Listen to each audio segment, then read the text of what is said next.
ডিম আর চিনি এই দুটো উপকরণ ছাড়া কেক বানানোর কথা আমরা ভাবতেও পারি না।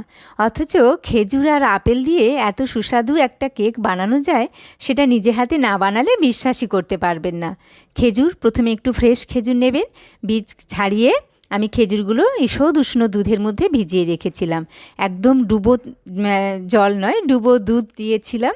এটা প্রায় 2-3 ঘন্টা ভেজানো ছিল। তারপর আমি এটা মিক্সিতে ব্লেন্ড করে নেব।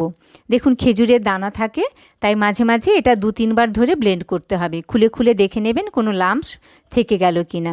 এরপর একটা ফ্রেশ আপেল, সেই আপেলের খোসা ছাড়িয়ে ধুয়ে খোসা ছাড়িয়ে নেব। দেখুন আমি পিস পিস করে কেটে নিয়েছি। এর মধ্যে আমি আবার দিয়ে দিলাম ব্লেন্ডারে। এটা ব্লেন্ড করব, লাম্পস থাকলে আবার একবার করে করব। এদিকে আমি একটা বড় পাত্রের মধ্যে 1 কাপ ময়দা নিলাম। কাপটাও কিন্তু বড় নয়, ছোট কাপ।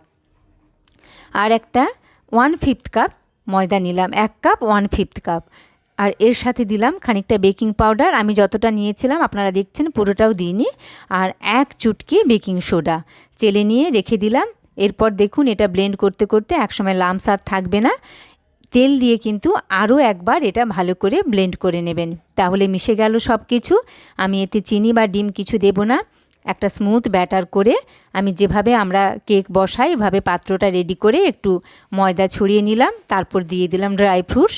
কুচিয়ে রাখা ড্রাই ফ্রুটসের ওপরে আমি ব্যাটারটা দেব। ব্যাটারের ওপর থেকে সাজানোর জন্য আরও একটু ড্রাই ফ্রুটস দিয়ে দেব। আপনারা আরও কোনো ফলও এতে অ্যাড করতে পারেন। গ্যাসের মধ্যে বসিয়ে রাখা একটি ডেকচি, যেটা আগের থেকে একটু গরম ছিল, তার মধ্যে বসিয়ে দিলাম। এটা খুব বেশি সময় লাগে না, 20-25 মিনিটেই হয়ে যায়। অসম্ভব ভালো।